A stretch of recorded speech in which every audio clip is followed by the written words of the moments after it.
You may find this hard to believe, but 60 Songs That Explain the 90s, America's favorite poorly named music podcast, is back with 30 more songs and 120 songs total. I'm your host, Rob Harvilla, here to bring you more shrewd musical analysis, poignant nostalgic reveries, crude personal anecdotes, and rad special guests, all with even less restraint than usual. Join us once more on 60 Songs That Explain the 90s every Wednesday on Spotify. This episode is brought to you by Anytime Fitness. We may talk a whole lot about sports, but when it comes to keeping fit ourselves, there's definitely room for improvement. I hit this point early July. I was just like, I am not in good enough shape. I started trying to walk at least 15,000 steps a day, or hiking, or just anything to keep my legs moving. Now it's the end of 2023. I feel great. I had a physical 3 weeks ago, and the guy was like, "You're doing great. You're doing better than you were 3 years ago." I felt great. Whatever your goals are, progress is possible thanks to Anytime Fitness. Get a personalized plan and support from an expert coach anytime, anywhere. Visit anytimefitness.com to try Anytime Fitness for free. Start to train for your life. Terms, conditions, and restrictions apply. See website for details. This episode is brought to you by Read, Write, Own, Building the Next Era of the Internet, a new book from entrepreneur and startup investor Chris Dixon. If you're listening to this podcast, you know what it's like to be part of a community of fans. You value the people who play, perform, and create for everyone. Well, what if there are more ways to support them, more ways to be a fan? And what if you had even more ways to connect with the teams, artists, and other creators that you love? Even though creators make the internet valuable, how much value do they get for their work? Well, that's mostly up to a few big tech companies. Shouldn't creators get more from the platforms they make successful? More value, but also more say, more control, more ownership? Read, Write, Own explores an alternative future for the internet, one that reclaims control for creators, fans, listeners, and gamers, the people who not only use the internet, but make it useful. Read, Write, Own imagines an internet built by us for us. So order your copy of the book today or learn more at readwriteown.com. I need support staff to clear the room. Stand up and walk now. Hello and welcome to The Watch. My name is Chris Ryan. I am an editor at TheRinger.com, and joining me on the other line, the $300 million spy, it's Andy Greenwald. Happy Thursday, Chris. Yeah. How are you? I'm okay, man. So today we have a little bit of a split episode. We're going to talk for a little bit about some new TV and the state of TV. And then Andy, tell people about our guest this afternoon. And then, you know what? I feel like people have the wrong impression of us, Chris. I think they think that often we start things and we don't finish them, you know, or that we like write checks that we then can't cash. And the most recent, and that's not true. As our recent podcast deep dive into the works of Miyazaki proves, we always make good on the things that we say we're going to do. We watched and loved the first 2/3 of the Amazon Prime show Daisy Jones and the Six. We said we would talk about the rest of it. It's been a minute. There was some travel. There's some illness. There's some more travel. But look, we're making good. So the second half of today's show is my conversation with Daisy Jones and the Six co-showrunner Scott Neustadter. Yeah. Where we will talk about the entirety of the series, its journey from page to screen, all the stuff that we didn't really get to cover, and the questions we had about how it made and what, to my mind, made it super successful. And that'll be coming in the back half of the show. I think it's worth noting that the conversation that you had with Scott took place a little while ago, and it took place before the writer's strike. Yes. And some folks in the WGA, some writers, have decided to not promote, current shows or projects that they're working on as a sort of act of solidarity, or as one of the sort of like planks of what they're doing to protest the lack of a contract from Hollywood, essentially. And so it's worth noting that Scott recorded this interview with Andy beforehand. And that kind of leads us to the main topic of what we're going to talk about today for a little while, which is the writer's strike. Yep. I'm on strike. I am not on strike from, I think one thing people know is that you and I are both Jay-Z in the booth. We do not write what we do here. So this does not fall afoul of the Writers Guild of America, of which I am a proud member. So This is fine, but I am in complete solidarity with Scott and the rest of the writers. And we'll probably be hitting the picket line this afternoon when we're done recording. So this is a big deal, and it sucks, but it's important. Yeah, so I think if there's like anybody out there who's like, I want to hear both sides, you're probably not going to get it from The Watch. Andy obviously is in the WGA as Andy's friend, and is also somebody who I think my sympathies are pretty obvious. Like I obviously like I stand with you, man, and I'm interested to hear from your perspective what the first few days of this has been like. So Tuesday night, I guess, is when. That was when we the bell knew Monday night. Okay. So basically, just the broadest strokes here is that the working agreement between the Writers Guild of America, which is the representative organization and union for all screenwriters, their basic agreement with the AMPTP, which is the Alliance of Motion Picture and Television Producers. That's who I was referring to when I was just saying against Hollywood, but I couldn't remember the acronym. I often forget it too. It's not very memorable. That basic agreement expired at midnight on Monday. Okay. And there's been a lot of expectation and a lot of fear and concern that a strike was looming, a lot of preparation for the potential strike. But negotiations were expected to go down to the wire, as they often do. And 6 years ago, we were in a similar place with the studios. And at the very last minute, a deal was struck and a strike was averted. I think there was a lot of pessimism in the industry, but then there were these little sparks of optimism. There were people that I was speaking to who still thought a deal could be made, primarily because the process had been successfully opaque, which is to say that if things were super acrimonious, the assumption was that leaks would start to get leverage on the other side well in advance of the expiration of the deal. That wasn't the case. And so some of us, including, born optimists like me, thought that something was going to get averted. Is that going to be your Jason Bourne movie, The Bourne Optimist? Bourne Optimist. Yeah. That's just in the sense that being optimistic got me shot 3 times in the torso and I woke up in the ocean. So yes, I think so. That was not the case. The sides were so fundamentally far apart that the writers walked away from the table with hours to go on the clock, and the strike was fait accompli at that point. And writers are on strike starting at midnight that night. And that means, for people who don't know, that means like truly, truly pencils down. And that's one of the things that is truly disappointing, because it has put a freeze on people's livelihoods and their ability to earn money for their families. It's put the freeze on a lot of promising projects. I know people who are writer-producers, which is the job, who are show-running projects, and maybe they have 2 episodes left to do in post and they walk away. They cannot, in good conscience, fulfill the obligations to the show.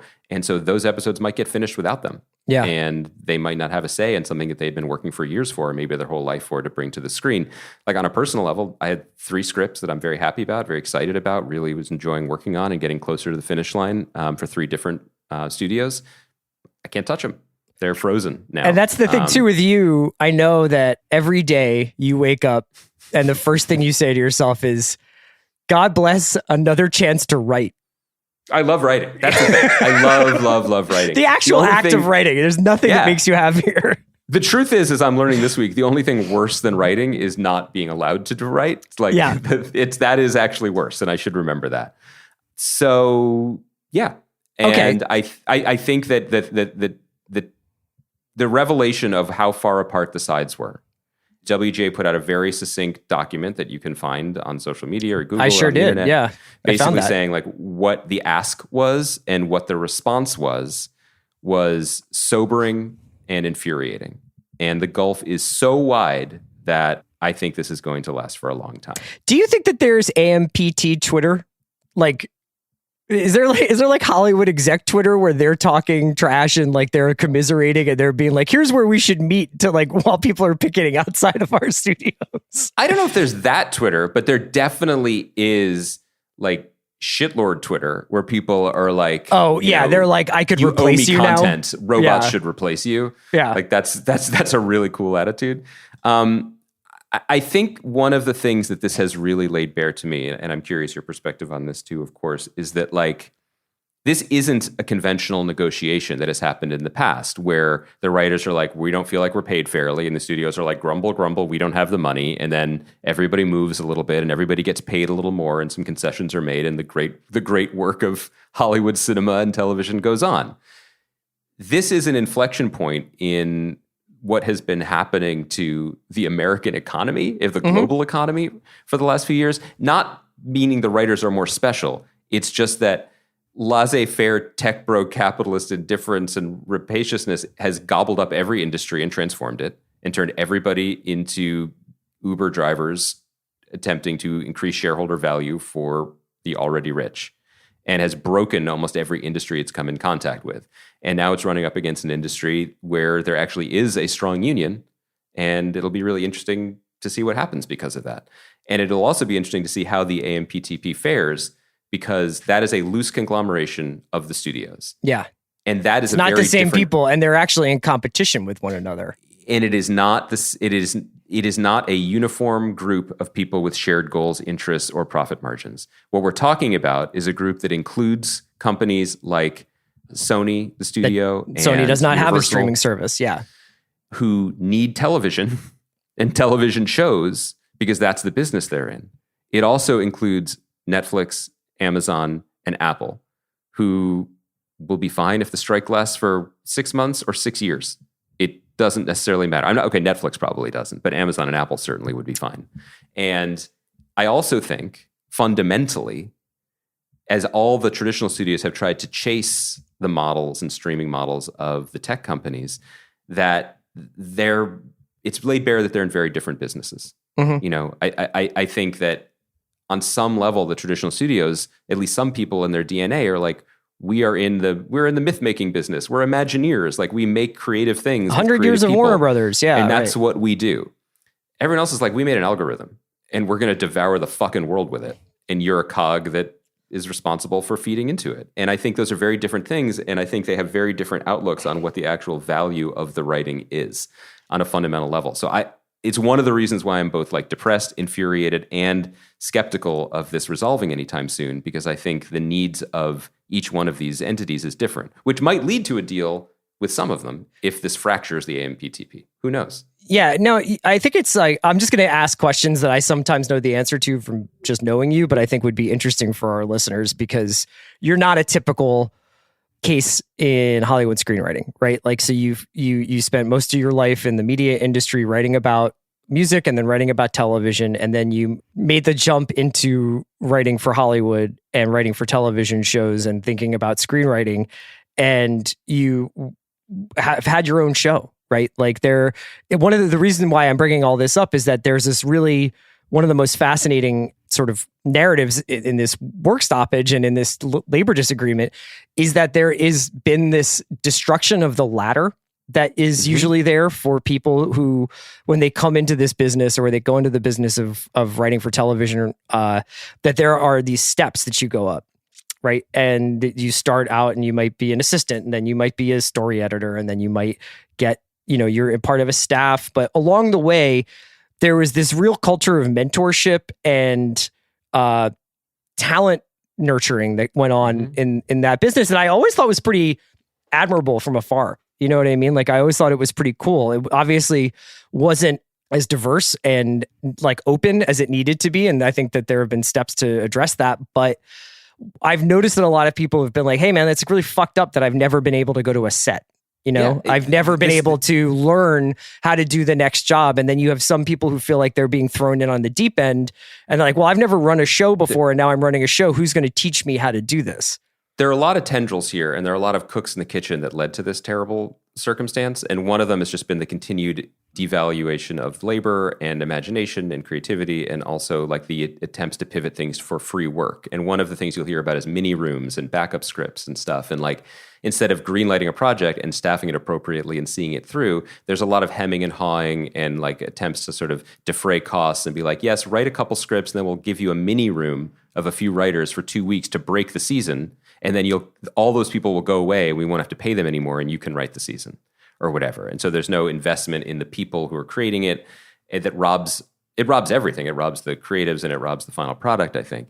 In my own experience, I had a full room for 20 weeks with a brilliant group of writers, all of whom were credited on an episode, none of whom, except for my brilliant co-EP Eva Anderson, due to other circumstances of needing a physical body of a producer and needing her mind on set, none of them were allowed to come to set. Their contracts ended before we started production. So they're all technically writer-producers. Some of them had the title of producer, but they were not welcome to set to produce their episodes, which is both robbing them of something, of an experience. It's robbing the show of their perspective. But your point is, it's robbing the future of the industry, because the things you learn on set are completely different than what you learn in a room just writing scenes that don't cost anything and you can put them anywhere you want. And then you end up with this continuing cascade of problems, right? Where, like, exactly to your point, people are suddenly given a chance to make their own show as they should, but they don't have the experience on set and they're set up to fail, especially with this world of, massive IP, big budget things that are important to the bottom line, not necessarily to the creative idea at the root of it. So that's rotten all the way down. But one of the other major points is the idea of residuals and writers being paid for the appreciation of their work. You hear a lot of stories about writers who wrote for the previous era of TV living off of the residuals for their one script of Big Bang Theory or whatever. Yeah. Because in the old days, when TV writers wrote for quote unquote TV, every time a show aired, you would get some money for it. That doesn't seem outrageous. If it was aired a lot because it was popular, you would get more money for it. But now if that would you show up. watch Big Bang Theory, well, maybe Big Bang Theory is not the right example, but if you watch an episode of Shrinking 6 times, I don't think that it changes materially what the person who wrote that episode makes. Or if an episode of Abbott Elementary becomes the #1 streamed show on Hulu, the writer of that show doesn't get any participation in what happens to it on Hulu, because those deals predated the hiring of the writers or the making of the show, because it's already pre-sold to these streamers and things. You use my show as an example. I wrote a basic cable show. At the end of 2020, I got some really nice surprise green envelopes because they reran it. Remember reruns? And that's also one of the reasons why every writer in the room, including the writer's assistant, got their name on a script, because when those episodes reran, they got a check out of it. There have been no reruns. I know this is going to shock people. There have been no reruns on the USA network of Briar Patch for quite some time. And so that is over and done with. And so one of the asks in this is for the streamers to be less opaque with their numbers. And that if you write on a show like Bridgerton, for example, which is just seems like they're proud to say is a record-breaking show. Yeah. Then you should participate in that success. It shouldn't just be you get your one-time payment and then you're off on an island hustling to work in 3 more mini rooms that year to make ends meet. It shouldn't just be, the participation is just for the limited period of time while everyone else basks in the success and rakes in the profits for it. And to the point about set visits, that was suggested, that writer-producers should be paid to be on set to produce their episodes. And the response from the AMPTP was they would consider instituting a lottery-based unpaid internship program for Hollywood-based productions, which indicates the seriousness of their engagement. The reason why I brought that up and the idea of, how people progress through an industry is because it seems to me that there are both economic questions where, when my mom says, like, what are they striking about? And I kind of explain, like, well, there's no more residuals and the episodic orders are getting shorter. So people, if they're staff writers, have to find 2-3 jobs a year to make the money that they would have made if they had been on a 20 episode show. And, now that there are no quote unquote reruns and it's just like you can just watch this episode 4,000 times on Netflix or Amazon if you want, but that doesn't necessarily register as it being on Lifetime at 3:30 p.m., before the news comes on or something like that. Like, all of these things contribute to the economic changes that happen. But then you've got these systemic changes like the ones I'm talking about with the progressing through the industry. How much of this stuff do you think came out of the pandemic? How much of this stuff was kind of like baked into the way television production may have changed with the introduction of Zoom rooms, with the introduction of, and the idea that maybe set could only be visited by a certain number of people who were like in tier A of COVID testing, like all this stuff that kind of came out and then it transferred over, because I think that happened in a lot of different industries. I mean, look at commercial real estate. Like, people are just kind of like intermittently in offices now. Like, there's, for better or for worse. And I think that there's like a lot of stuff that's residual from the 2020 to 2022 that's like still here. I think it exacerbated things. And I think that the desperation that everyone felt was also preyed upon by people in power in terms of what people were willing to do for a chance or for a paycheck, how much extra work they were willing to do, or what kind of reductions in their quotes they would take. I think the difference in the analogy is to make something, you still have to be in production. Hundreds of people still need to gather in a place to get actors in front of cameras and to roll. And the brilliant people who work on TVs and movies figured out a way to make it work during COVID with incredibly intense and expensive testing protocols and et cetera, et cetera. You can't work from home and make a TV show. You know what I mean? So I think there were things that were taken advantage of, but I think the fundamental work remains the work, and people need to be there. And so also now you're going to start seeing stuff where it's just like, oh, House of the Dragon won't be affected because all the scripts were written before production. Okay. That's going to go great. Like scripts, it's great to have scripts written before production, but making TV and filming anything is a living, fluid medium. Like you see things on the day and you change your mind, or an actor can't say the line, or you've rethought something. You need to remake the show again in editing, and make the lines work and write new lines often for ADR for people to do to come in and to make it work. Like that's not really possible to claim that that's the case. And I think that's just kind of a hedge to be like, it's a power play for leverage to be like, actually, this won't affect us because we have all these things in the pipeline. I think, streamers do have things in the pipeline. I just got a press release for a really exciting new show starring Zooey Deschanel called What Is She Eating? Or something, where she like asks questions about food. So I mean, like, look, who am I to stand in the way of that? But I think that people are going to feel the bite from this sooner rather than later. And there's a cascading effect of labor things here because the Teamsters and everybody are standing with the writers and refusing to cross picket lines, which is incredible.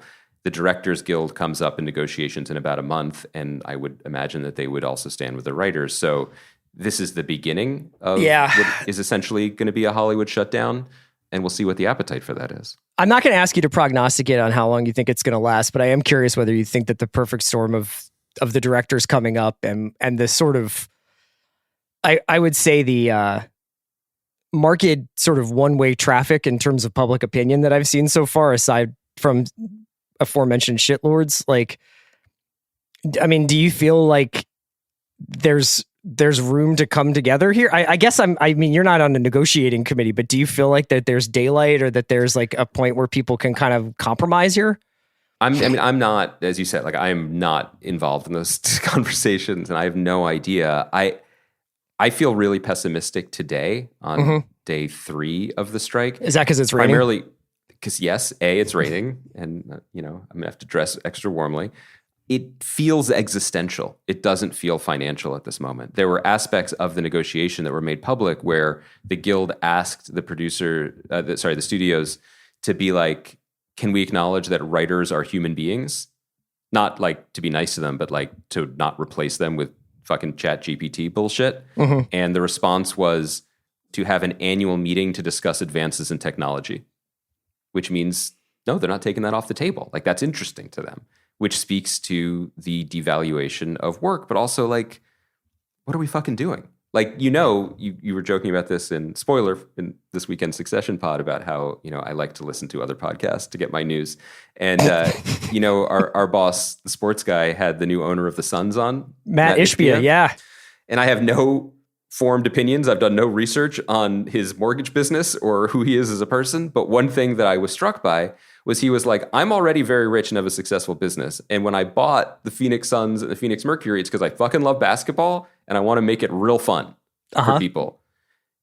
And what struck me was he was just like, he understood the business that he was buying into and he wanted to celebrate that business.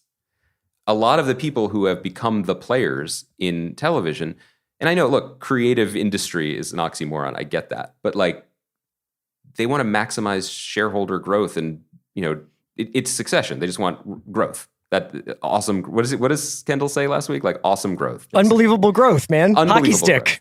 That's what they want. Yeah. It is not necessarily about like, let's work with really smart, creative people on the writer side and even on the development executive side, and then bring in all the other industries and build something, right? Like all this ChatGPT shit, Chris, like I'm not interested in seeing what ChatGPT would write if asked to write a script for fucking young Sheldon. I don't even think it's interesting as an exercise. Yeah. I watch stuff because I want to see a human being bring something into the world. Like, that's interesting.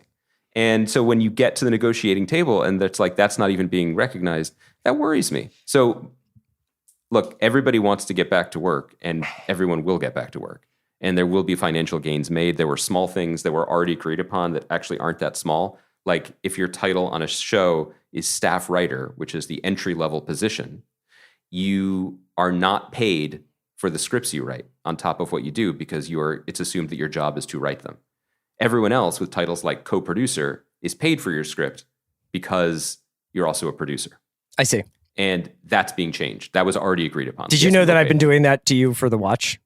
I did. I have a strongly worded email to Jeff Chow about it, but I could send it after we finish recording. Okay, so here's I'm feeling down about it now. A deal will be made. There will be breakthroughs. I'm not sure when they will happen, but like on a fundamental level of like, what are we doing here, and what is this business going to be? I have no idea. It doesn't feel great.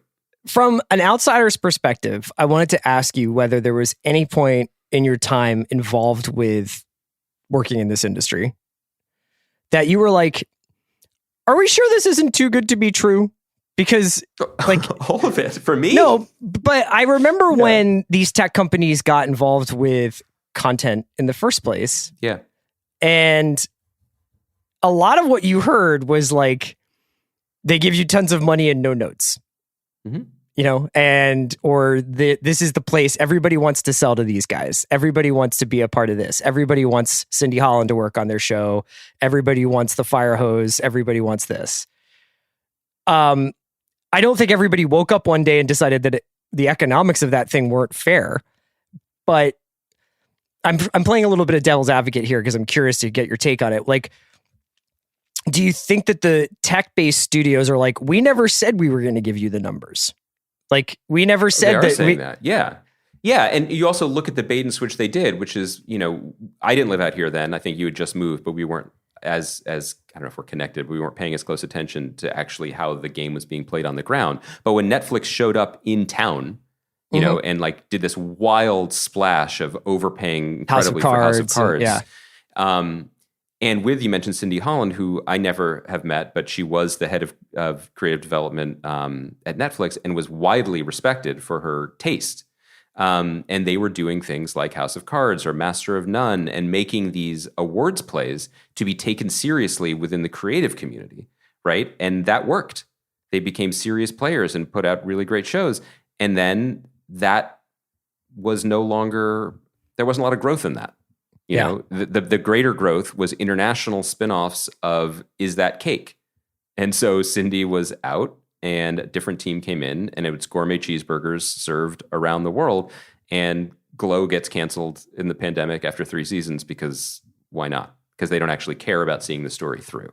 And no, I will never forgive them for that. But I don't think I don't think they were dishonest. I think that everyone, including myself, certainly, and probably many times on this podcast, were overly credulous. Yeah. That there were some, like we often are with everything in this country, like that there are backstops to protect an industry or to protect the way things should be done, or, handshake agreements and everybody's friends here, or like we all respect the final product. Like, that's not the economy that anybody exists in the world. And I think the stakes on the ground have changed. And we've spent weeks recently talking about how like some stuff coming out of HBO because of the Warner stuff feels fear-based, and it's the tech stuff, I think, infected everybody. I want to sort of pivot to talking about this show called Citadel. That's on Amazon. I want to talk about too. Yeah. And there's a way to do that in which we kind of, I don't think it's fair, despite my feelings about the show itself, to only view it through the lens of a now ongoing writer's strike, right? Right. But I do think that it is indicative of maybe some bad habits in Hollywood that have now become, they were vices that became habits, to steal a line from the Doobie Brothers. And so you have a tech company in Amazon who is looking to create massive owned IP They are in the blockbuster business. They're in the Jack Ryan business, the Lord of the Rings business. They're still making weird stuff here and there. And they're still, you still get your 000s and your Paper Girls and your, random cool Not for show. long, but yeah. Okay. But that's the thing. And then you get something like Citadel, which is a $300 million Russo brothers, I don't know, 3-5 different showrunners or writers working on it at various points over the last couple of years, starring Richard Madden and Priyanka Chopra Jonas, international spy thriller that was pitched as the first brick in a new franchise mansion, right? That you could spin this thing off to all of these international markets and make different citadels in different languages around the globe and have a truly international hit. That was how it was sort of originally pitched at Amazon by the Russos. And then go ahead. Actually, it wasn't pitched by the Russos. It's actually, again, it's almost too easy to talk about this in the context of the strike, and I want to be mindful of that. Jen Psaki, the head of content at Amazon, pitched it to the Russo brothers. Oh. Saying she wanted for a show that would align with their global strategy. And what could that be? Everybody likes spy shows. It can't be 000. It apparently cannot be 000. That's international. It is backwards, top-down thinking, and it's also where we're at. Like, yeah, get rid of the writers and get more Citadels. But please, go on. So you watch this show. This is I believe it's how many episodes is this first season going to be? They ended up with 6 made episodes and with a price tag of $300 million. And the episodes themselves are about 45 minutes long. I think the first one's a little bit longer, but then they become much more, I think savvily so, network TV hour-long drama length. It is a incredibly violent, incredibly glib, almost like tongue-in-cheek spy thriller. Like the actual plot, which involves a off-the-books secret international spy agency that was created essentially to keep other spy agencies in check, has been operating to do good in the world, and has been responsible for everything good that's happened in the last 60 years or whatever. And they are unceremoniously brought down in the first episode by a evil Spectre-like organization not run by Leslie Manville, but fronted by Leslie Manville. This is G.I. Joe, basically. Yeah, it is. It's G.I. Joe and Cobra. It literally is that. And I think that is, you can kind of see the mood board of where it's plot wise, it should make about as much sense as a Transformers movie. Tonally, we want John Wick meets almost like The Office with these sort of winking to camera comedic moments. We're going to overpay people like Stanley Tucci and Leslie Manville to class it up. And we're going to have Richard Madden, who's an actor I like, clenching his jaw to get through an American accent and be the James Bond of the show. And here's the thing. I watched the first 2 episodes and I was like, in a vacuum, I'd probably keep watching it. I'm a disgusting person and I'll watch any fucking thriller you throw at me pretty much. Yeah. And I watch The Terminal List and I watch these shows and I really don't care. I don't respect myself. Is it fair to judge a show not only in the context of when it's coming out in the face of this labor situation between the writers and Hollywood, and this show has such an inflated budget and it honestly just seems like a waste of money. And I don't mean that to be cruel towards it. When you watch it, if you can find the $300 million, I said the same thing about The Gray Man, which is the movie that they did for Netflix and was pitched in much the same way that it could be the first in a series of films.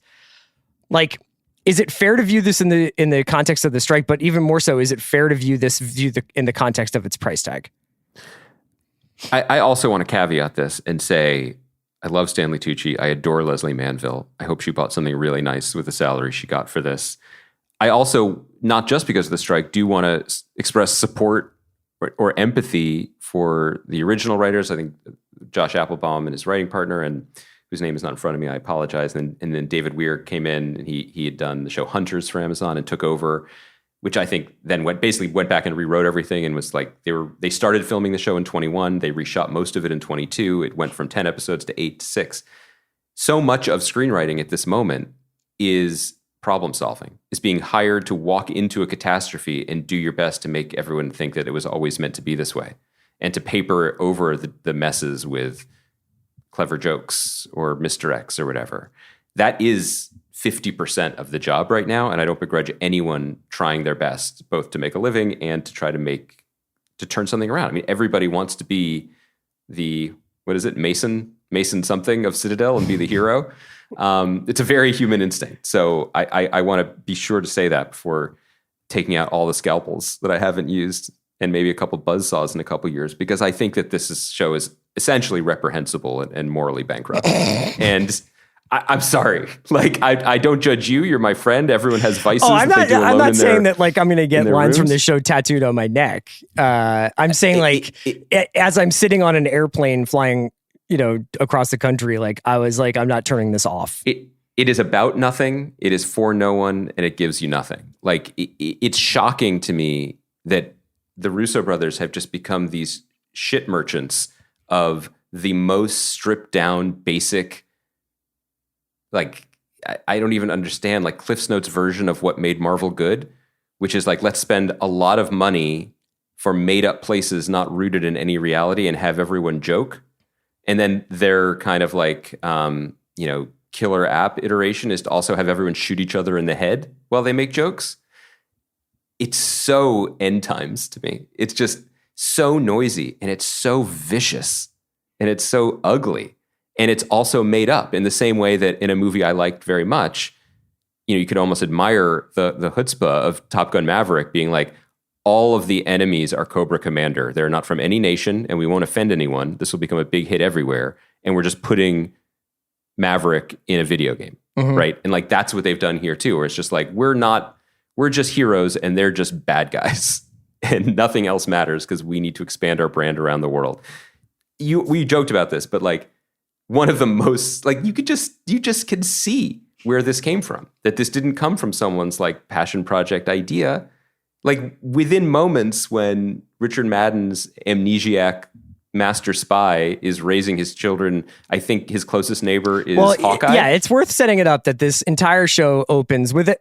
I wouldn't call it thrilling, but if I just read you the recipe list, the ingredient list for this recipe, and I said, high-speed train going through the Italian Alps, two master spies doing a little sexy master spies. Sexy master spies doing a little Mr. and Mrs. Smith are ambushed by a rogue niche of other spies who are bringing down the house and wiping out this agency.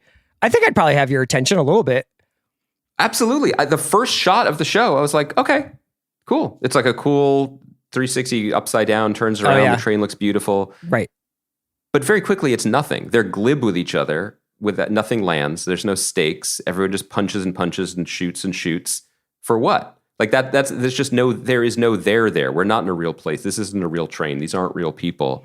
But it's also not Inception. It's not, there's no it's like not the highest technical achievement. Exactly. Right. And then it jumps to 8 years later, and Richard Madden's character is an amnesiac, and he has a loving wife, and he has a daughter inexplicably named Hendrix, and they, not after the gin, I think after the guitarist, and they live nowhere, right? They live in the absolute middle of nowhere, kind of like where Hawkeye lives with Linda Cardellini. So this guy doesn't remember that he's like an international agent of mystery, but does remember the music of Jimi Hendrix. Apparently, yeah, it's selective amnesia. What he also remembers is the secret code you can get from Uber Eats in the middle of fucking nowhere. Because as good as Richard Madden looks, the delivery bag from Uber Eats in the 8th minute of the show looks even better, baby. Yeah. And it's awesome. There's basically a moment where he's having like a nightmare dream, remembering like his sort of amnesiac life. He wakes up and his daughter, Hendrix, is like, "Dad, the pancakes are ready." I think she says ready, not here.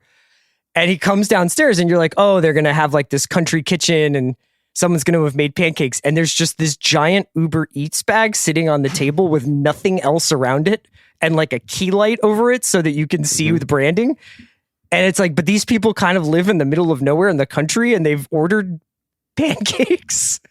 And that's the show. That's the show in a nutshell. So here's the thing. This is the future that they want, where all the ideas come from, the fucking disgusting brothers, essentially, on Succession, and the peons that they fire over. It's fucking Callispatron, brother. It is. You've awoken me. And the idea of building something top down, like remember when Lost was a success, and then for the next 3 years, every network had another Lost that all started with a crazy fucking grab you idea, but none of them remembered that people liked Lost for the characters, not the polar bears. This is what this is, but really large and really expensive. And I think that what's interesting to me is what feels like a very, I don't want to say broken culture, but I would say suspect culture from a company like Amazon in the TV space, because what it's putting out is chaos. Good things can come from chaos, but it's chaos. Later, we're going to talk to Scott about Daisy Jones and the Six, an Amazon show that is relatively straight down the middle in terms of what its potential appeal. I loved it, and I would love more shows like that. Amazon made that. Amazon made Fleabag. I'm not saying that they can't make good things, but it's really more interesting to me to be like, in the same month, they gave us Citadel and they gave us Dead Ringers, which we could also touch on. Both shows are absolutely insane, unhinged, and borderline irresponsible. One of them I love because it's the type of wild, unhinged energy that I think is really fascinating. But I think a sober company could make more successful versions of both of those and not have them be in complete disagreement with each other. It is not a fair comparison, but I think it's really, it is telling that both things are absolutely wild and messy. One is messy in an artistic way, and one is messy in an amoral way. But there's a messiness here that I think does represent some of the concerns about the industry that we were talking about in the first section. Not to make everything tie up into a neat bow. No, I that's my thing is like, I think that this show in and of itself is worthy of critique and everything, and it doesn't matter. But the fact that that the idea seemed to try to reverse engineer where they would be in 5 years with like 5 other Citadels airing in Italy, South America, India, and in the States, and that they would have launched this massive franchise when I don't think I could even explain to somebody, like even just saying the words out loud, a secret spy agency unbeholden to any nation state that is responsible for everything quote unquote good that happens in the world. Like I feel like I'm having a stroke by saying that. Yeah. Also, what the show prioritizes is the high stakes, potentially lucrative world building, right? It starts the way it starts for a reason. It doesn't start with Richard Madden living a quiet life, and then suddenly Stanley Tucci shows up and gasses his entire family to help him and says, guess what? You're Jason Bourne. Right. And off we go. It says, this is the sexy, glamorous, fun, nothing matters, bang, bang world that we're going to create for you. And then there's some people, but whatever. We'll get back to the shooting soon. It's a bummer. So talk to me about Dead Ringers then. Talk to me about why that's like the other side of the coin. So did you have a chance to check it out? I did. Just how would you compare it to This Is Gonna Hurt? Like just in terms of like, I know that you have an unslakable thirst for just like extremely graphic human birthing content. So what's your power rankings? I think This Is Going to Hurt is at least spoke to me on a human level more than Dead Ringers does. But I also think that we're watching something incredibly special with what Rachel Weisz is doing on that show. Yeah. So Dead Ringers, this being on Amazon also just feels like a glitch in their otherwise successful matrix, in that there was a moment when people were like, what's in the IP library? Let's go. Dead Ringers is a David Cronenberg film from 1988 starring Jeremy Irons as identical twin gynecologists. It is, I can't say it's like a Hall of Fame movie, but it's a pretty interesting and perverse movie. And Alice Birch, the playwright who's worked on Succession and done other TV scriptwriting work, has taken this, brought it into the present, and radically refashioned it by casting the absolutely brilliant Rachel Weisz as identical twin gynecologists in New York City in the present day. And this show is worth watching for her performances alone. Mm-hmm. she is fucking on one, except she's on two. Like it is turn. Okay, it is. I know I've said unhinged 6 times, but it absolutely is. And just the fact of casting her and making the leads women has radically refashioned the source material and what it means, because the idea of childbirth is intensely now centered in the female experience in a way that it wasn't before, when it was just sort of like an add-on to the sort of creepy Jeremy Irons character. Not to devalue the movie, because the movie is pretty wild and good.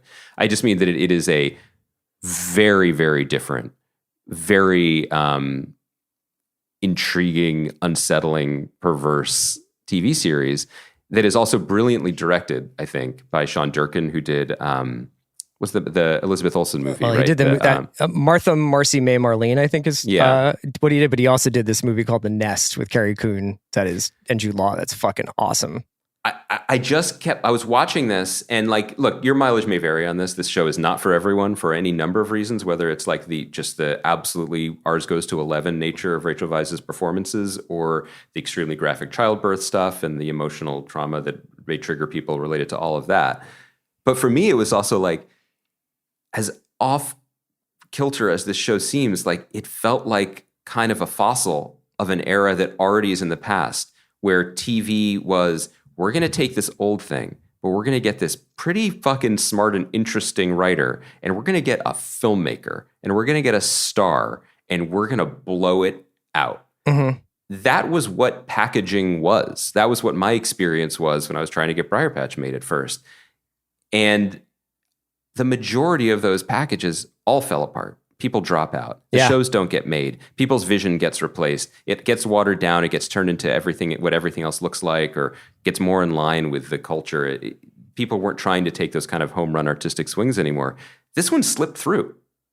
I just feel like this one slipped through. You know, it's filmmaking. It's star performing. It's weird. One of the hard things about watching television in the age of Citadel is being able to tell the difference between these shows. Mm-hmm. You know what I mean? Obviously with Dead Ringers and Citadel, you can tell the difference, but I was checking out this show that's coming out on Apple this weekend called Silo, which is comes from Graham Yost, who obviously worked on famous screenwriter, but worked famously on Justified. And this is another kind of dystopian future sci-fi society, and, you know, like a society that you might recoil from, or that seems creepily like plausible or whatever. And I was looking at like the sort of list of Apple shows, and, you know, you've got stuff like Foundation and Invasion, and to some extent For All Mankind. And, you know, like your ability, probably because Apple has like a very kind of uniform press or uniform kind of aesthetic to the way that they present and market shows at a certain point, that you're kind of like, can you separate between these shows? Can you even like distinguish between them? And I think Silo is quite good. Mm-hmm. But it's almost like when you're only using this heavy bat, you can't distinguish between home run hitters or any other kind of hitter. And it's really cool that even as we are like saying like, Amazon, you're bringing about the creative apocalypse by getting like ChatGPT Russo to make a Bourne movie into a 6-episode shit sandwich. Like, they're also putting out Dead Ringers. And, you know, for as much as, I don't know, sometimes it's hard for me to kind of negotiate how I feel about everything that's happening with the fact that, like, are we ever going to get away from the fact that TV is essentially made by tech companies anyway? Yeah, and I also don't know. The answer is no. And I also don't always know what we're chasing, because I think it's always worth saying, although I think people have listened to us for a long time know, that we are sometimes speaking from the perspective of different constituencies and from different perspectives, because we're interested in all of it. When I was talking about the writer's strike, I'm on strike right now, so I'm particularly impassioned about that. I also, for the sake of both podcasting and the sake of like the culture, I do have this weird, perhaps outdated desire for things to be, like I want things to be good in a like universally understood way. I want things to be, it's not necessarily monocultural, but like, and so when you get to something like Dead Ringers, like I'd love for Citadel to just be like straight down the middle fastball. Like, it's easy, it's enjoyable, and it's well made with intention and specificity, even though it is made for literally any Amazon subscriber who's also buying paper towels anywhere in the world. Dead Ringers, I really love the fact that it is a wild swing. I haven't finished the series. I don't know if I would say like this is a creative success. It nailed it. It was complete aesthetic vision. I'm celebrating its idiosyncrasies, but there's a part of me that also wants things to be developed. I'm arguing both sides of my mouth here. I'm like, let the writers be free, but also the studios and the streamers and the executives have a role to play to help shape it and give feedback and make things the best version of what they are, of what they ought to be. Maybe this is all just like a slow segue into why I think Daisy Jones is good. It's not Barry, which I think we don't have time to talk about today, but I think is doing something so extraordinary, and I think it is unquestionably the best show on TV, and is like increasingly becoming just absolutely unique and important for what TV can do and what it should do. Maybe we'll just punt that to next Thursday so we could talk about it in more detail. But like Daisy Jones is, to me, was successful because it succeeded on its own terms, and one writer can't do that on his or her own. One director can't do that. It is a collaborative medium. There are a lot of cooks involved, but they all have to be. Do cooks row, or are those people in boats? Everybody's got to be moving in the same direction. And this is a moment in Hollywood where that does not necessarily it doesn't feel like that's true. Andy, we should probably wrap it up there, and you can get into your interview with Scott. Thanks to everybody for listening. I hope this was informative. I hope it was educational. As with anything, things change sort of quickly. And even as we were recording, the AMPTP responded to some of the writers' demands. And I would not describe this as like, you guys are right. Let's all come together. So obviously this podcast might be a little bit dated by the time you hear it, by the time you actually listen to it or whatever, but we're just trying to give you Andy's perspective as somebody in the WGA who is facing a time of great uncertainty in his industry. Yeah. So, as we get into this interview, Scott Neustadter, you know him and his partner from writing movies like 500 Days of Summer and The Disaster Artist. Scott came on solo because this was kind of his baby, his labor of love. And as we mentioned, we recorded this pre-strike, and there are spoilers all the way through the last episode of Daisy Jones and the Six. We really talk about what his vision was for the series as a whole. We talk about decisions made in the finale, casting, recording. I love talking to him about it. I love that show. So hope you enjoy the interview. We were produced by Kai McMullen. We'll be back with you guys on Sunday night after the next episode of Succession. This episode is brought to you by Mint Mobile. New Year's resolutions are fun the first couple of weeks. Then you kind of maybe conveniently forget about them halfway through January. No shame. It happens to us all. But this year I have a foolproof plan, at least when it comes to saving money. Just switch to Mint Mobile and you're done. Goal accomplished, because for a limited time, their wireless plans are $15 a month when you buy a 3-month plan. The great thing about Mint Mobile is there's no jaw-dropping monthly bills or unexpected overages, and all plans come with unlimited talk and text. Get this new customer offer today at mintmobile.com/watch. Additional taxes, fees, and restrictions apply. See Mint Mobile for details. This episode is brought to you by State Farm. You might say all kinds of stuff when things go wrong, but these are the words you really need to remember. Like a good neighbor, State Farm is there. They've got options to fit your unique insurance needs, meaning you can talk to your agent to choose the coverage you need, have coverage options to protect the things you value most, file a claim right on the State Farm mobile app, and even reach a real person when you need to talk to someone. Like a good neighbor, State Farm is there. Atlassian software like Jira, Confluence, and Trello help power global collaboration for all teams, so they can accomplish everything that's impossible alone. Because individually we're great, but together we're so much better. That's why millions of teams around the world, including 75% of the Fortune 500, trust Atlassian software. Learn how to unleash the potential of your team at Atlassian.com. That's Atlassian.com. Atlassian. This episode is brought to you by the new true crime docuseries American Nightmare, only on Netflix. In 2015, the Vallejo, California Police Department received a strange phone call about a kidnapping. But when the truth is stranger than fiction, you won't know who to trust or what is real. A fast-paced true crime thriller with cliffhangers at every turn. Watch American Nightmare now, only on Netflix.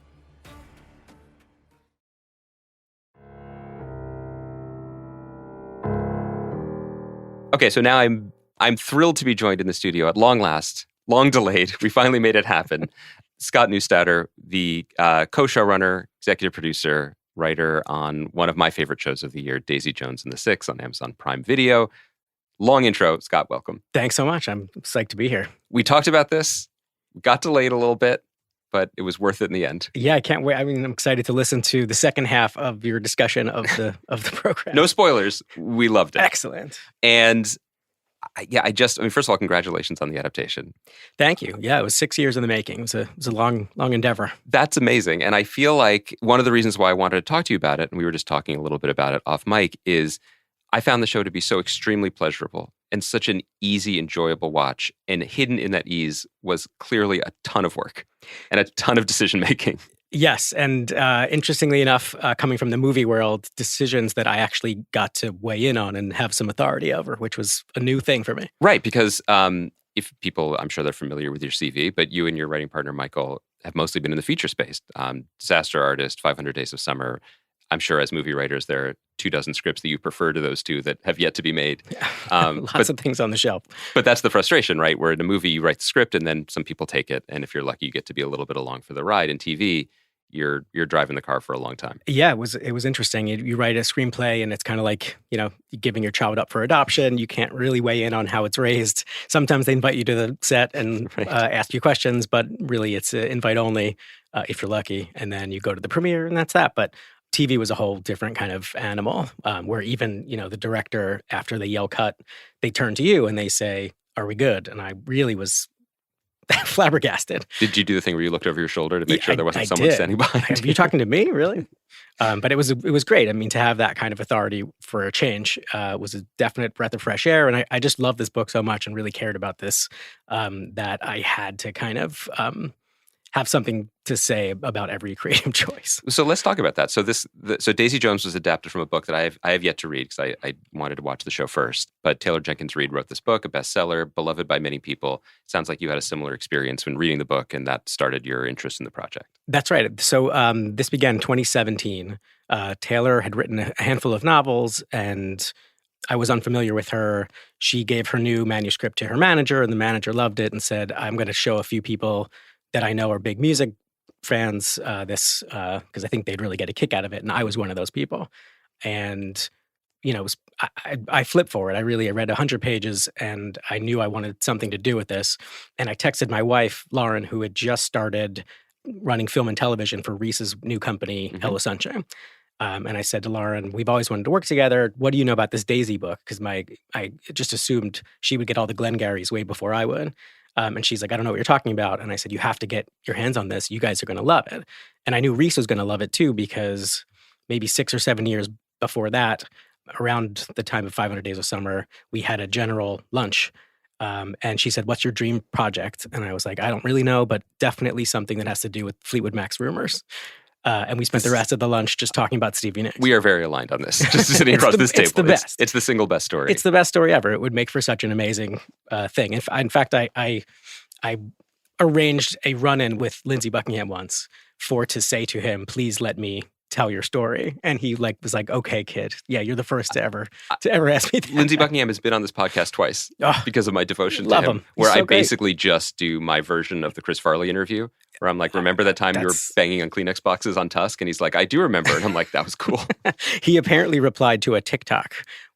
People were doing TikToks about our show and Silver Springs, and he replied to it. And I'm not on TikTok, but it was really like the highlight of my life. That's, first of all, good for you, though, to be aware of cybersecurity issues and not be on TikTok. It was really weird. TikTok, I had it for 5 minutes and was like, nope. It's not I think we're about the same age. That's not for us. Right. Before we get into the specific adaptation, it is interesting that you are really drawn to a project that both on the page and in reality, the inspiration, the Fleetwood Mac story, not the only inspiration, but one of the inspirations for Taylor's books, is about a great love story that fractures in pursuit of great art.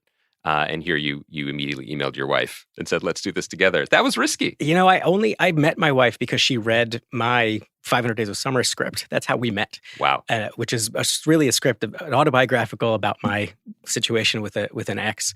And when I look back on it, I realized that it's basically just Silver Springs, the movie. Yeah. I was always drawn to these kinds of things, but it is ironic that was my first instinct was, let's do this together. And then Reese and Lauren and I kind of had to do the full court press on Taylor and be like, no one else. You have to let us do this. And it worked. And you guys are still, you and your wife are still making albums together metaphorically. You did not break up because of this. That's good. I would do it again any second. Okay. We'd have to have her here to ask if she would. Funny story. She's in the, no, that's fantastic. So when you met with Taylor and you talked about it and it sparked something in you.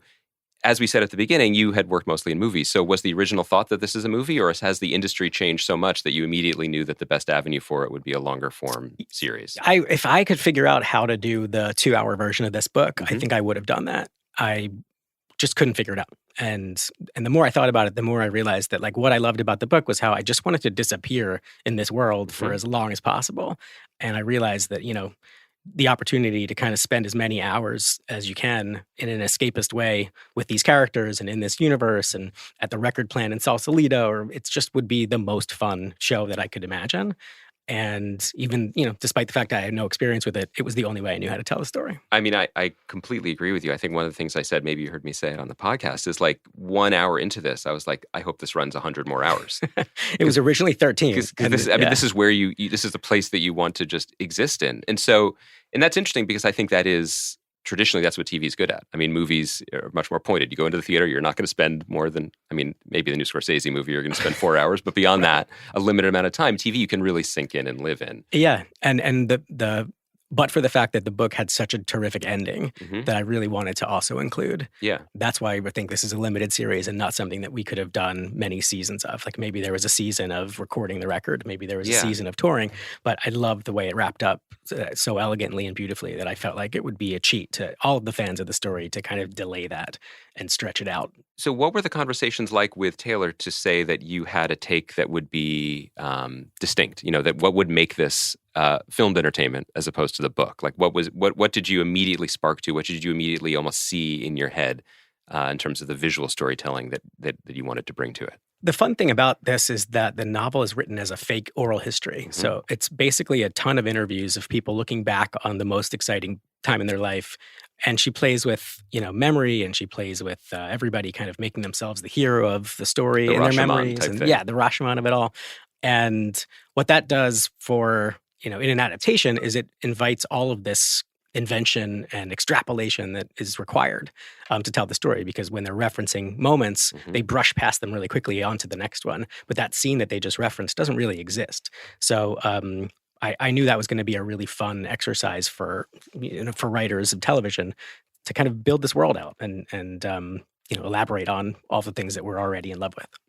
So one thing that I know from my own less accomplished experience in screenwriting is that as soon as you say the word music, executives' eyes go dark. Like there is not a long track record of successful fictionalized music shows, movies, things. You can count them on one hand probably. It's something that continually enchants and excites people, but ultimately falls apart. I think because of, and this was the way it was described to me once, was the kind of uncanny valley of like, there are real songs in the world, and in real bands, and if you make them up, they have to be good enough. It has to be believable. There's that plausibility thing that shows like this often crumble on. So what were those conversations like with studio partners and then with network partners and even just internally creatively, how you were going to solve that? Because I'm sure you've had a similar thing where everyone's like, we love the vibes here, but can you pull this off? Yeah, I think that I kind of approached the novel in that way with my arms crossed, saying, you're not going to take the Fleetwood Mac story and make it better. And then as I was reading it, I was like, I just love this so much. And it is kind of better. And the idea that we would get to write this music that they keep referring to, and they're using all of these really intimidating adjectives, it's timeless and it's classic, and we would get to make that record. I saw it as a real opportunity. Definitely the most fun thing I've ever done in my career. And I think when we talked about it with Lauren and with Reese, that's one of the reasons why Amazon made the most sense, because I think they were looking for material that only would work on Amazon. If they could sell the album, they would sell the book, they would be like across the flywheel of all of the Amazon platform. Right. This seemed like such a perfect down the middle thing that hopefully would get us over the hump of some of the more snarky, like, but how do you do music kind of stuff. I also think one of the things that's worth saying is the Six and the story that Taylor wrote and that you brought to the screen, it's not Fleetwood Mac. And that's kind of what makes it interesting. And when watching it, not really being familiar with the book and Fleetwood Mac being used as shorthand and that being my favorite band maybe ever. Right.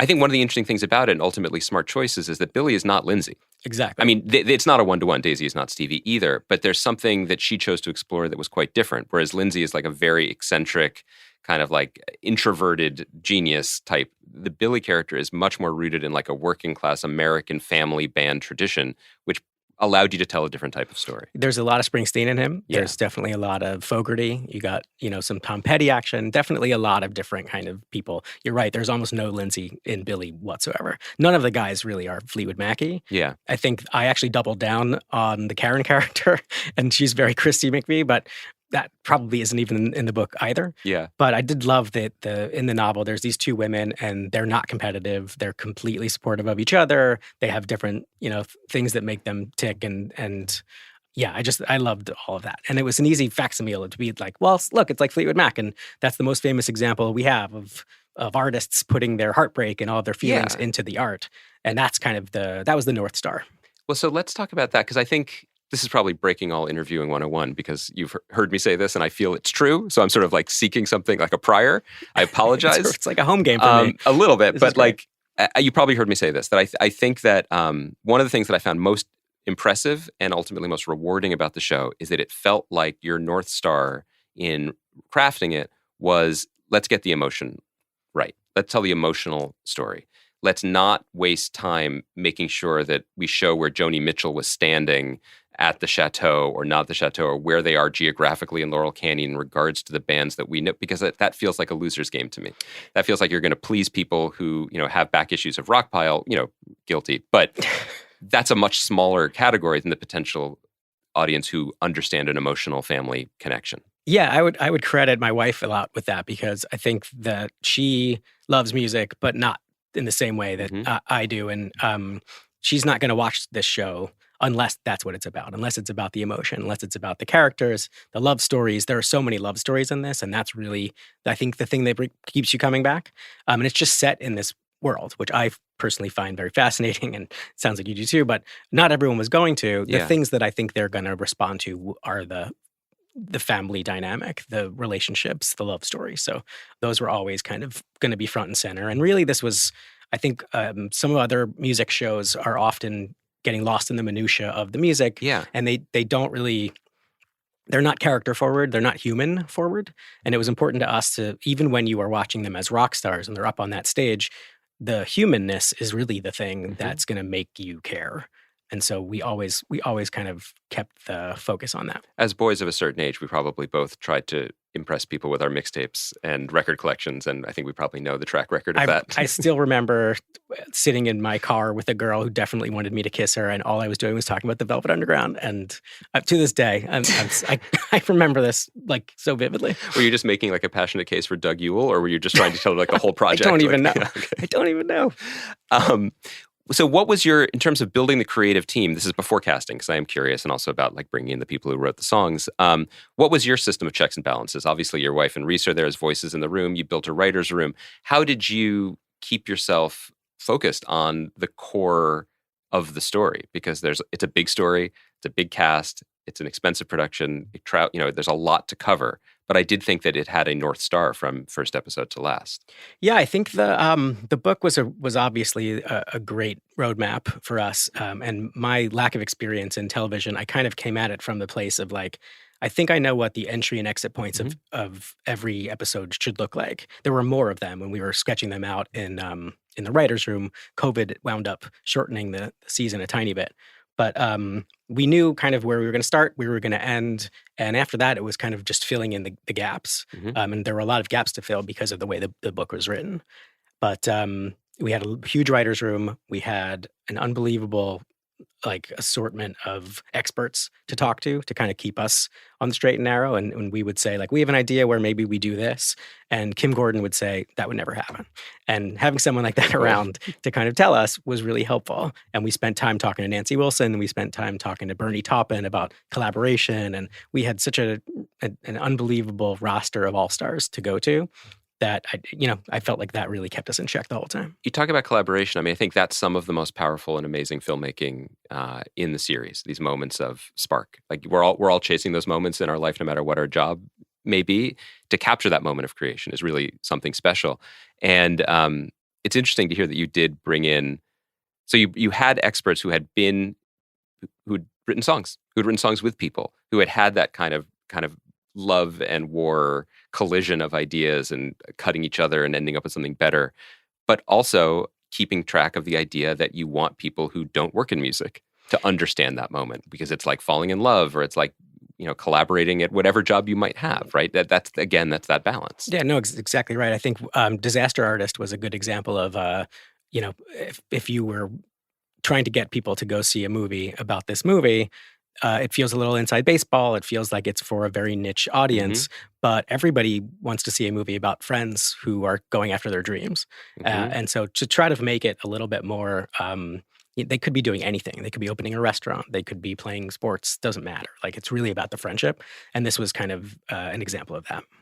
There's something else that the show did that you may have heard me talk about that I was really struck by, which is that the strength of the female characters and their primacy to the story, and particularly like Camilla Maron's character and her incredible performance throughout, was really noteworthy, not just because these were great performances and really well-written characters, but it was doing something that really heartened me, to be honest, which is there was a sense of a feminist corrective lens being applied to an era that often isn't seen through that lens. But it did not feel like something that I think we're all creatively struggling with now anyway, which is everything throughout history to be judged through a 2023 window. Do you know what I mean? Yeah, totally. And I'm curious about how you were able to pursue that, how you were able to give some truth and veracity to that and honor it. I think it was a balancing act. I think the fact that we had the source material where Taylor really was so thoughtful about all these things, and her female characters are so extraordinary, that we could write to that and always use that as a backstop.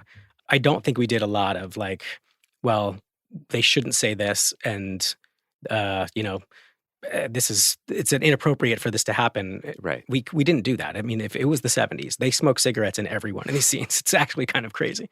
But the more kind of authentic that we could make it to the time period and to these people, the better it seemed like, even if it was going to cross a line or rub some people the wrong way. I mean, we stayed away from some of the more political aspects that we might have dipped our toe in. And that was a choice very early on. I think I wrote a line for Tim Oliphant where, like, Billy's talking about he's writing folk songs and protest songs, and he's like, no, we're not doing that here. Like, I forget the line is, but that's like my mission statement. Like, this show is not going to be about that. I thought about that. I think Chris and I even discussed that. Like, Vietnam is happening. All these things are happening, but I don't know how that makes the show better. No, and in the novel, they the Chuck character who doesn't join the band because he becomes a dentist, he goes to Vietnam and he dies. Wow. And they don't really talk about R.I.P. Chuck. It. Wow. Right. I'm so they don't ever talk about how that impacts the band, losing a friend in the Vietnam War, any of that stuff in the book. And I feel like it was the kind of thing that would threaten to take over. It would become a source of very large emotional, stuff for all these characters that would get in the way potentially of what we were doing, which was much more about romance and love and, that kind of stuff. So the Fleetwood Mac of it all. So that was intentional, kind of to just put, it's in the background, it's there, it's part of the fabric, but we don't kind of attack it. But I also think one of the least understood or appreciated skills of writing for the screen is putting down the fence and keeping it there. You could tell any story. You could spend a lot of your capital chasing accuracy or verisimilitude and being like, well, this was happening here and all of these things. But how does that serve the patch of grass that you fenced off as your story? It's very true. There would be one person on the internet that would be like, she refers to Honeycomb as a Ricky Nelson song. He didn't actually write that song. Someone else wrote it. And it's like, okay, but he did sing it, so maybe. But like, that's maybe she was wrong. But also, what are you watching TV for? Exactly. Like, we'll live with that. So there's two giant leaps of faith, I think, involved in making a show like this. One is, can we get the music right? Can we make anything sound worthy of this kind of rapturous attention? And I do want to ask about that. But the other is, can anyone be these people? I don't know when and where casting began, but I imagine you were writing before that started, and you're writing towards a dream, right? That someone can pull this off.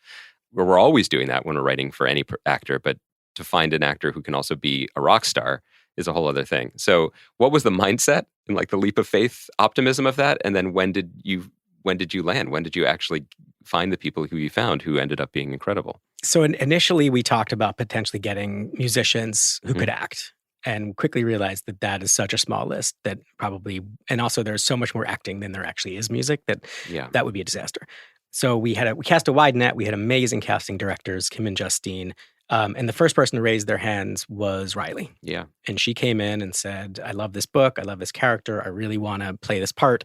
I'm not musical, but hopefully that's okay. Yeah. Well, she definitely doesn't have any in her blood. And we were like, wait, is she not musical? Maybe she just doesn't know yet. Yeah. But my grandmother plays the piano, and I certainly can't. So I don't know that it's... That's true. That's fair. That's a good point. But we put her on a microphone with our music directors, Blake Mills and Tony Berg, and they wanted to see everybody that we were excited about. So Blake Mills was in early. Blake Mills was in early. One of the first kinds of things that we did, we're talking about this out of order, but when it comes to the music, we knew that was really an important component of this, if not the most important component. So we had Blake in the boat and working with him on music, and they wanted to be a part of every decision we were making. And I should say, I mean, I don't know Blake, I've never spoken to him, but he just seems like the absolute, like he was made in the lab to do this job with you guys, because he, in his role in the LA music scene, does seem to be this incredible connector where he has he has Phoebe Bridgers' phone number, but he also has Ben Montench's phone number. And it's continuing the sense that this is a vibrant place for the creative community. And Blake and Tony were operating out of Sound City. Yes, perfect. Which is the craziest, it's just a miracle. So we took the meeting,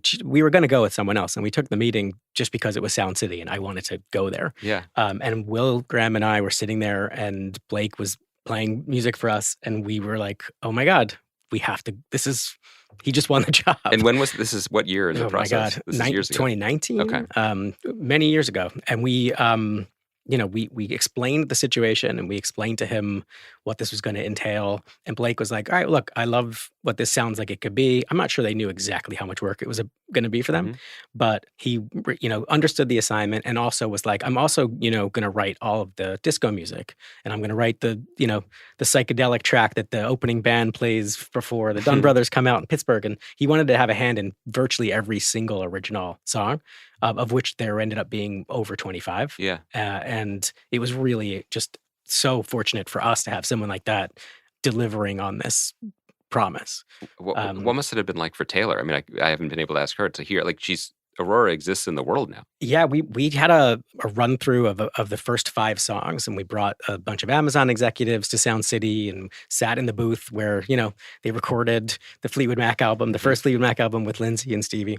And we were all in the same booth. It's exactly the same room. And, Jen Psaki was there, and Reese was there, and Taylor was there, and everybody was crying. Like, it was amazing. That's quite a moment. Okay, so Riley comes in, and guess what? She's a rock star. She's on a mic like this, and they call us afterwards, and they said it's not polished. There's no training, but she has this quality that actually is better for rock and roll vocals, which is there's just a certain special timbre that's not perfect, and the imperfection is what's going to make it great. And so we were like, amazing, done. So that's easy. And then from there, we realized that like anyone with a little bit of music background that Blake and Tony could sign off on would work for us. Yeah. And the only one we couldn't find was the Billy. And we spent a really long time trying to find Billy. We cast everyone else in the band. We were really excited about everybody that had come in, and we felt that it was coming together in a perfect way, except for the fact that we were missing the other second most important thing. Yeah. And then as it happened, I think Sam Claflin was busy when we started looking, and then he got unbusy when towards the end of the process, and we were like, great, have him come in. And he flew in, and he tells really funny stories about they put him in, did the same thing with him, put him in front of a microphone, and he came prepared to sing a 70s rock song, and he chose Your Song by Elton John. Okay. Which is not what we're looking for. No, very different vibe. And then so that was not great. And then they were like, why don't we just jam? And I think Tony started playing Come Together. And Sam was like, I love Michael Jackson. And they were just like, oh my God, this guy. That's it. But then, and he's British, so he's not even sounding the part. And he's never played guitar, and he was really terrified. But when they got him to a certain place and realized that like he also kind of had that quality, and what I noticed is that she's the amazing British thespian who can imitate. So he was listening and listening and listening to Blake's version, and he could start to sound like Blake. He could start to sing, and it would be, you wouldn't know who you were listening to. And from there, we were like, this actually could work. There's also an interesting quality to what you're saying that works for the character, because to use music as an escape valve, like the Dunn brothers do, there is an imitative quality. They see people, and people are screaming if they do the moves and move their bodies or sing a certain way. And one of the best things about the show is that they get to a certain point. They make a record. They're doing fine. But he's not good enough. And I think that's another amazing credit to Blake, because if you listen to the music that the Dunn brothers make is a certain kind. Yeah, it's fine. The music that Daisy makes by herself, also a certain kind of singer-songwriter thing. It's really not until they come together that the popness of it explodes. And so you need that alchemy, but you can hear it if you listen to the music that was written. And I think that all of that was super intentional. It also speaks to something that I think as fans we know, and probably people listening understand as well, which is that pop music, rock music is never about, it can be, but it's on a deeper level, it's not really about craft. It's not really about skill. It is about passion and a moment and the marriage of those two things, and that's kind of, again, I think that's the show, your show understood that. It never makes the argument that this is the best album of all time or this band deserved to make 100 albums. It was a moment. Right. That's exactly right. And it's a question of would they have been able to make that moment if they didn't have all the histrionics that were happening at the time? Right. And can you separate the life from the art or the art from life? So COVID affected everything. Obviously, broad. That's the sentence. That's the period at the end of that sentence. But it did affect the production here as well. But I think I read in some of the press even before the show came out that at least the cast feels like it allowed them to get closer, to have different chemistry. COVID was not good for anything. No. Don't get me wrong. But for this particular show, we really benefited a lot by the stoppage that occurred. We were set to go in April of 2020. The world shuts down in March of 2020. Our band had kind of been going through what we called like band camp. Mm-hmm. They would be at Sound City. They had coaching all day. They had like a movement guy teaching them what to do on the stage. They had to learn all these original songs that, no one had ever heard before. Mm-hmm. They had to learn how to play their instruments. Some of them were not that proficient in their instruments. That 3-week band camp wound up being 18 months of practicing. God. And to their credit, they didn't move on to other things. They didn't stop doing it. They kept it up on Zoom. Yeah. Everybody retreated to their own pockets of the world, and they were still Zooming with their guitar coach. They were still, learning the music. They would get on Zooms with each other and play. And when they came back, when we were finally ready to go 18 months later, they had all these inside jokes that, bands would have, and they had this camaraderie that you can't fake. And I think if we had gone in April, we would have had to fake all of this. But by the time they came to us in September of whatever year it was, a year and a half later, they could do everything. And there was no fakery involved, which was just like so fortunate. It's unbelievable. It was very lucky. And I also appreciate the point you're making about like the inside jokes and the family nature of it, because that's, again, one of the things that makes the show very special is the sense that that's what they are. Yeah, we were very confident that we would be able to do whatever we had to do to make them sound good on the big stage. And, but it's those smaller rooms when they're just playing the guitar to each other and they're just shooting the shit, really. Like that is the kind of thing that I don't think actors can pull off as well as these guys could because of the fact that they had that experience doing it for so long. Also, what do you think it was that so again, like someone like Camila Morone, who I keep coming back to, I loved her performance so much. I was not familiar with her. I think there are people who know her from her other previous careers or tabloid stuff. Like she's a known person. She was not known to me. And I was like, she's incredible. And she's the heart of the show. Similarly, like Suki Waterhouse, I've seen be an actor before. I know she was a model before that. They are kind of the heartbeat of the show. And I'm curious about what you felt. There's such a relaxed intimacy to their performances and to the whole cast, but they really stood out to me. Do you credit that time? Like, is that part of it? Or was it also something to do with the material or something that clicked during production? It's probably all the things. Yeah. I mean, I think they're super talented. We'd not known Cammie's work at all when she did an audition. And we watched her tape and it was absolute love at first sight. Having Riley on board already kind of upped the bar for everybody. Yeah. And how are we going to find a Camilla that, could go toe to toe with her in a way? And when we saw Cammie, we were like, well, that's what we're doing. That's it. No more people. And we chemistry read everyone. So, Cammie would have to do a chemistry read with Riley. She'd have to do a chemistry read with Sam. She'd have to do one with Will Harrison, who played Graham. She'd have to do one with Suki. So everyone did a chemistry with everyone else to make sure that they had that thing. Because if you don't I think in any project, if you cast it wrong, your work cut out for you.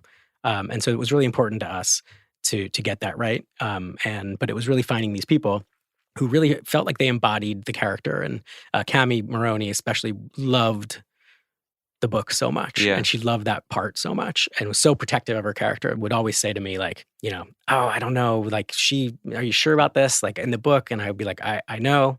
We stress tested it a lot in the writer's room. I'm feeling like I know exactly where you're coming from, but I really believe it's going to work. And, but I just loved that kind of devotion to the character. Just on a craft level, and I think I said this previously on the pod, like the things that, especially with a longer series or any, a non-movie, let's say, an episodic thing, what you're looking for from the beginning is like little things that you can trust the driver, that you're in good hands for this story. And it may be like a small thing, but for me, Camilla's relationship with Riley is one of those things. The fact that there is genuine affection there, there's respect there, that it's not an afterthought to give that relationship the full attention of your emotional storytelling was really notable to me.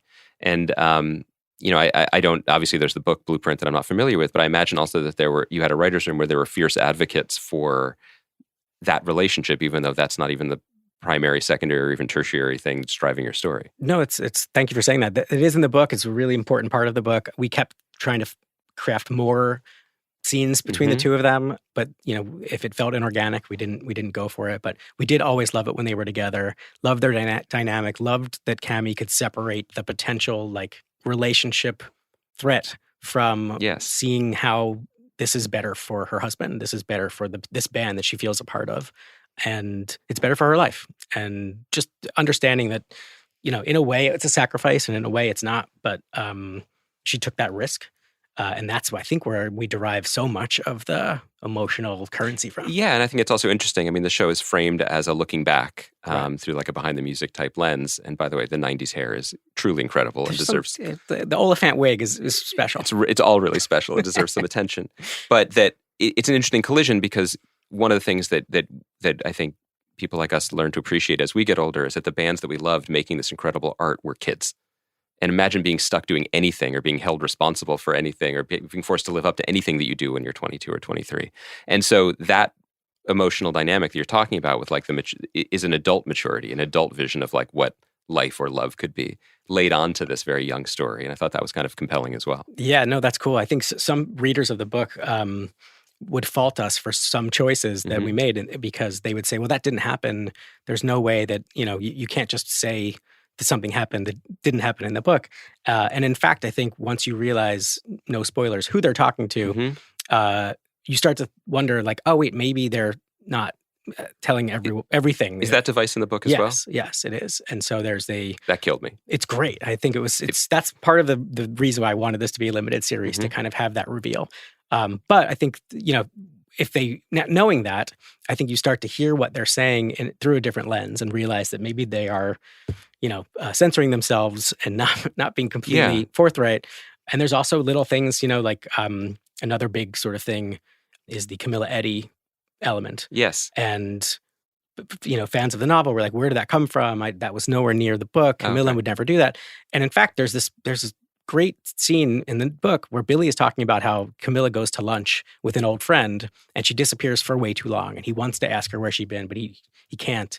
But he says something to the effect of like, I know nobody has lunch for 6 hours.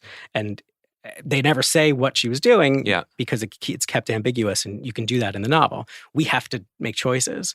And we really kind of just doubled down and said, well, here's where she probably is. Also, the currency of this world is everyone sleeping with each other. That's both the Fleetwood Mac language the 70s. And it's the 70s. Exactly. One last casting thing was Tom Wright as Teddy. Love Tom. It's, from what I understand, it's a change from the book in terms of who the character is. But also, I found his performance really fascinating. It is not a typical performance in a lot of ways for the screen. Like, it's very understated at first, and then it really earns its power over the course of the run. I was really struck by it. Yeah, Tom is an amazing actor. He grew up working with John Sayles, so that kind of understated acting is definitely something that he's so gifted at. Yeah, it's like when I know you said that your partner's more the sports guy, but like if you bring in a pitcher if you've had a fastballer on the mound and you throw in someone who just throws like a slow loopy curve, you're like, wait a second, and you take a step back and you notice, and it really pops from the first episode. Yeah, and he could have done just a Quincy Jones kind of knockoff sort of thing if he wanted to, but no, he brings so much nuance and so much empathy to that character. Like, he is the greatest. Was the conception of the character like as an opportunity to cast someone different in the part and tell a different story with that part? Because I believe am I right in the book that he's a British guy? Were you just writing it to be open to an actor to decide who he was going to be, or where were you, and how did the marriage with Tom come about? I was really interested in the Tom Wilson version, and somebody that nobody ever talks about, but who was recording with Bob Dylan and Paul Simon and all these people in New York, and then the Quincy Jones of it all as well. And I just thought that was an opportunity for us to kind of explore that, and then we found Tom. And it was the no-brainer for us. It's also an example of where so you're not tracking like where David Crosby was at all moments, but there is real music knowledge behind it. Just to that sort of deep understanding that for as much as we, especially as young fans, want our heroes to be godhead geniuses who came up with everything like in between swigs of Jack Daniels, there's always a third person. There's always a fourth person. There's always a producer. There's always someone pushing, guiding, shaping. People seem less precious about that now because songwriters are famous in a different way, but that's always been the case in the music business. Yeah, I always thought that it was kind of like, you go into the studio and you play through a song and suddenly you've got OK Computer. Yeah, and that's not what happens. There's many iterations before the finished product that you learn from and you build off of, and things change, and just recognizing that it never comes out completely fully formed the first time. So you've said a number of times that this is a limited series. I had some maybe we're leaving this open vibes from the end. I don't know if that was intentional or if that was just wish fulfillment. I was surprised to feel those things, but I did feel that. Well, it was always a limited, but all of my endings basically are just trying to do the end of The Graduate. Right. I do it every time. That's the best. Or the Michael Clayton ending. Yeah, right? or the sideways at the door. And in this particular case, we answer all the questions, which was important. Yeah. And then on the way out the door, you kind of ask a few new ones. Yeah. And if people want to know the answer to that, then, Daisy Jones and the Seven. We could discuss. That's the sequel. My most favorite version of another season of this would be like a different band in a different era, a different genre of music, and you could kind of like White Lotus it. That would be super fun. But I know the people are going to want to know what happens to these characters and want to see them next, and I do too. And if Taylor has more ideas, we would definitely enjoy it. Because they don't sing together again. I think that's left. I think that it's a really interesting ending because all I know is that they don't hug and kiss and fall into bed. Yeah. It's like there's so much to explore between the two of them. There's so many things that I feel like they have to, speak out loud before anything can happen. Yeah, it's true. Including writing songs. And by the way, that's another thing that's I think is noteworthy, that for like, again, like I said this to you before we recorded, like the fact that this was just a deeply pleasurable watching experience is one of the reasons why it matters so much to me. And that's not easy. That's not less important than like a really harrowing, challenging thing that explains the world, the darkness of the world. But there's also some stuff that really flouts convention as well, which is they don't sleep together. It is a love story that is essentially a platonic and creative one. Yeah, we talked a lot about that in the writer's room. Like maybe they should, maybe they, what if we pushed that even further? And I think it was really important that they never do, that this is an emotional affair more than it is anything physical. There's one kiss, which some people say did not happen in the book. I think that's up for debate. But even that is like scandalous on the internet. But it's the 70s. And like to us, it was not. It felt fairly innocuous. Yeah. And the fact that they don't sleep together, I think, tells you that they both know what would happen if they did. Things would change. And I think there's an element of fear involved in that, like a line crossing. And what would it do to the music? How would it, maybe this is what's fueling all of these great songs. I just thought that stuff was really fun. So we're talking about this a bunch of weeks after the series has aired in its entirety, which I'm grateful for. I'm glad we can keep doing it. This is also kind of in a weird way a reflection of how strange all media is, in that you work for 6 years on something, it comes out over a period of relatively few weeks, but it's there. It's only been a month. There are people today watching it for the first time. Hopefully people will continue to watch it for the first time. But it's increasingly hard to feel like, I mean, the show is about a cultural moment, and it's very hard to have those anymore. So what is the state of both you and Daisy Jones at this moment? Like, do you think is there potential for more storytelling in this world? Is there potential for more music-based storytelling from you and the creative team that was behind this show? Yeah, I think it would be great to do all those things. You know, if there's an appetite for it out there, we would love to hear that. I think the actors would love to play some shows if they could ever kind of get in the same room together. I feel like scheduling is going to be really hard, but they want to have that experience. Mm-hmm. And I think the world is sort of interested in something like that. I would love to hear another album from these people because I think it's just so great. But yeah, all of that is just all of it's on the table. Nothing's off the table. I'm just glad, like, this is a longer maybe conversation over drinks, but like the movies that you and Michael, became known for, there's a romance to them, there's a spirit to them, and it's harder to find boxes for that type of storytelling these days. I'm sure that you've had some experiences or frustrations as well. I think it was significant to tell a story like this. I mean, obviously it's wrapped in, there's a best-selling novel, and you said there's like Amazon's strategy to sell everything. This all really worked for that. Right. But I do think it's just worth, putting a marker down for like, this is really like human-based, emotional, romantic storytelling. And I was happy to see it. Thank you. Yeah. That's the only thing I enjoy as a fan. So, my guiding light is like, what do I want to go see? And it's always stuff like this. And there wasn't a dead body in the first scene. There's no villain. I've never written a villain. I don't even know how to write a villain. It's so, yeah, I'm very grateful for that. That's really good. But Daisy Jones in the 7. That 7th is the villain. You don't know who that, could be. That could be anyone. That pitch is free, but the rest we'll have to discuss. Anyway, Scott, thank you so much for talking to me about the show in such detail and for the show. I really loved it. This was so great. I really appreciate it.